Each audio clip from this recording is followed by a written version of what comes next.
السلام علیکم کلاس۔ یہ ہے بیٹل آف موتا۔ یہاں پر جو ہے وہ بازنطینی امپائر جو تھے ان کی طرف سے جنگ لڑی گئی تھی۔ تو بازنطینی آرمی جو تھی ان کے 2 لاکھ افراد تھے اور یہ غیر عرب جنگ تھی۔ حنین جو ہے یہ 630 کے اندر ہوئی تھی۔ غزوہ حنین بھی مشہور غزوہ ہے، یہ بھی 630 کے اندر 8 ہجری میں ہوا تھا، شوال کے مہینے میں ہوا تھا۔ تو غزوہ خیبر 7 میں، غزوہ حنین 8 میں، فتح مکہ بھی 8 میں ہوا تھا، شاید نیچے کہیں آئے گا۔ وہاں پر جو ہے وہ 1200 مسلمان تھے، 1000 تھے فتح مکہ کے طور بعد فتح مکہ کے وقت۔ پھر وہاں سے حضور صلی اللہ علیہ وسلم حنین کی طرف روانہ ہوئے تھے۔ پھر 200 جو لوگ مسلمان ہوئے تھے فتح مکہ کے طور پہ، تو وہ فتح مکہ کے وقت وہ بھی آپ صلی اللہ علیہ وسلم کے ساتھ شریک تھے۔ حضور صلی اللہ علیہ وسلم جو ہے یہاں پر لکھا ہے led personally by the messenger of Allah. غزوہ حنین میں جو ہے آپ نے پرسنلی شرکت کی تھی حالانکہ لاسٹ غزوہ جو حضور صلی اللہ علیہ وسلم کا وہ غزوہ تبوک ہے۔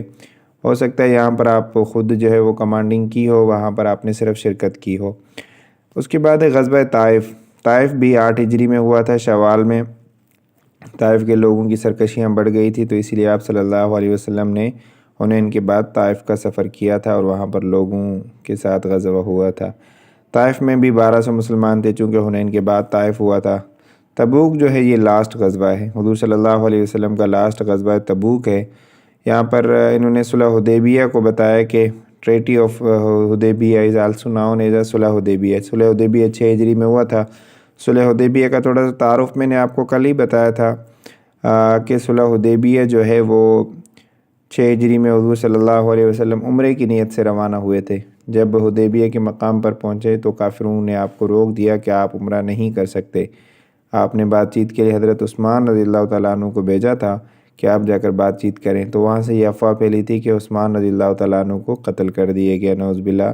تو پھر اس کے لیے آپ نے ایک بیعت لی تھی جس کو بیعت الرضوان کہتے ہیں، بیعت رضوان، وہ بھی 6 ہجری میں ہوئی تھی۔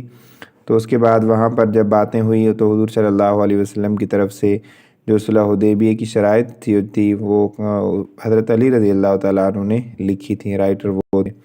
تو اس میں صلح حدیبیہ کا یہ پوچھا جاتا ہے کس ہجری میں ہوا تھا۔ صلح حدیبیہ کا معاہدہ جو ہے وہ کس صحابی نے لکھا تھا؟ حضرت علی رضی اللہ تعالیٰ عنہ نے لکھا تھا۔ صلح حدیبیہ کو جو بیعت ہوئی تھی وہ بیعت الرضوان ہوئی، اندر بھی آپ کو اچھے سے سمجھ میں آ گیا ہوگا۔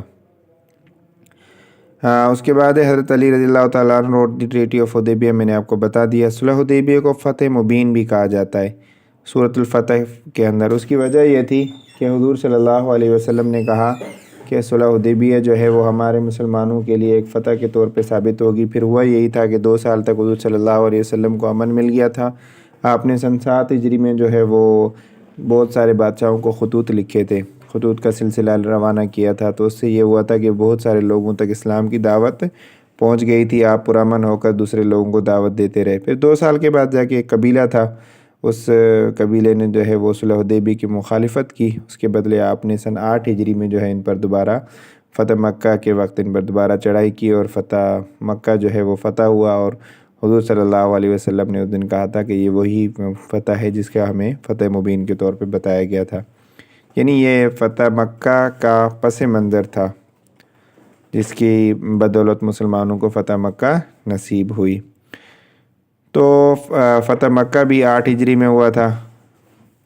اس میں آپ صلی اللہ علیہ وسلم نے کہا تھا کہ ابو سفیان بھی فتح مکہ کے وقت اسلام لائے تھے، جو مسلمانوں کے سخت دشمن تھے، پھر فتح مکہ کے وقت اسلام لائے تھے۔ آپ صلی اللہ علیہ وسلم نے کہا تھا کہ ابو سفیان کے گھر میں جو داخل ہوگا اس کو بھی امن ہوگا۔ تو آپ صلی اللہ علیہ وسلم کی ایثار اور قربانی کی مثال دیکھیں کہ ایک دشمن پوری زندگی جو آپ کے خلاف لڑتا آ رہا ہو، جب آپ نے فتح حاصل کر لی تو ہوتا یہ ہے کہ ہمارے ہاں جب کسی کو موقع ملتا ہے تو ہم اپنے دشمن کو نہیں چھوڑتے، لیکن حضور صلی اللہ علیہ وسلم نے اپنے دشمن کو اس وقت معاف کر دیا۔ تو آپ کی اس زندگی سے ہمیں بہت کچھ سیکھنے کو ملتا ہے۔ تو فتح مکہ جو ہے وہ بھی رمضان کے مہینے میں ہوا تھا۔ فتح مکہ آلسو ناؤن عام الفتح۔ عام الفتح یہ تھی کہ وہ سارے فتوحات کا خاتمہ تھا اور اس میں آپ نے عام معافی کا اعلان کیا تھا، کوئی اور مطلب کسی قسم کی کوئی جنگ وغیرہ نہیں ہوئی۔ جو 10,000 مسلمان فورسز تھی، کہ اس دن جو فتح مکہ کے وقت جو کلر تھا فلیگ کا اور وائٹ اور یلو تھا۔ حضور صلی اللہ علیہ وسلم فتح مکہ کے بعد وہاں 15 دن رہے تھے۔ وہاں پر 15 دن آپ نے قیام کیا تھا۔ طلقاء کا مطلب ہوتا ہے pagans who convert Islam after the Muslim con. ہاں، طلقاء وہ ہوتے ہیں جن لوگوں کو حضور صلی اللہ علیہ وسلم نے اس دن کہا تھا کہ جاؤ تم آج آزاد ہو. یعنی فتح مکہ کے بعد جو لوگ مسلمان ہوئے تھے ان کو طلقاء کہا گیا. یعنی تم پر کوئی پکڑ نہیں ہے، کوئی لین دین نہیں ہے، تم پر آج تم آزاد ہو. تو حضور صلی اللہ علیہ وسلم نے ان کو اسی طرح بتایا تھا. یہ تھوڑا اس کے بعد حضرت امیر معاویہ رضی اللہ تعالیٰ عنہ ایکسیپٹ اسلام آن دی وہ فتح مکہ. یہ آپ کو میں نے بتایا تھا کہ حضور صلی اللہ علیہ وسلم نے اس دن آپ کو معاف کر دیا تھا. آپ نے فتح مکہ پر یہ عظیم مثال قائم کر دی تھی. حضور صلی اللہ علیہ وسلم نے اس دن سورۃ الفتح کا جو ہے وہ